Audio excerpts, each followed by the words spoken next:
तर केसांसाठी आवळा किती चांगलं आहे हे कोणाला सांगण्याची गोष्ट नाही. आवळ्यामध्ये व्हिटॅमिन सी असतं, त्याच्यामुळे केसाला खूप उपयोग ठरतं ते.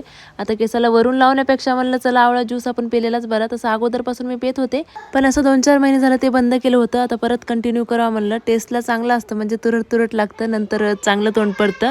सकाळी आणि संध्याकाळी 2 टाईम घेतलं तरी चालतं हे. आणि त्यानंतर सकाळी सकाळी ते तूप बनवायला घेतलं. तसं 8-10 दिवस झाले तूप बनवून, पण आता ना माझ्या पप्पाची तब्येत ठीक नव्हती, सो त्यांना ते द्यायचं होतं. त्याच्यामुळे मग सकाळी काम सोडून अगोदर तूप बनवून घेतलं. नंतर इथे एक पार्सल आलं होतं जे की प्रियांचं होतं, त्याच्यामुळे ते गडबडीने गेला. RCBची ही जर्सी होती, त्यानं खूप मागं लागून घेतली, पण त्याला मोठी झाली, मी परत रिटर्न केली. त्यानंतर सोबतच प्रक्षिताचे पण काय पार्सल आले होते, ड्रेस होते त्याच्यामध्ये. दोन्ही पण एवढे काय आवडले नाही. याबद्दलचा डिटेल ब्लॉग लवकरच येईल. आणि नंतर प्रक्षिताला फुलं माहिती तुम्हाला किती आवडतात, तर कुठून तरी ते घेऊन आली होती आणि मला दिलं तिने. नंतर ज्यूस म्हणल्यावर तिला हे गोडच वाटलं. आवळ्याचे ज्यूस तिनं पण घेऊन बघितलं. प्रियान तिला बोलला की गोड लागतं पे म्हणून, पण तिनं काय ते पेलं नाही. भेटूयात नेक्स्ट व्हिडिओमध्ये, तोपर्यंत बाय.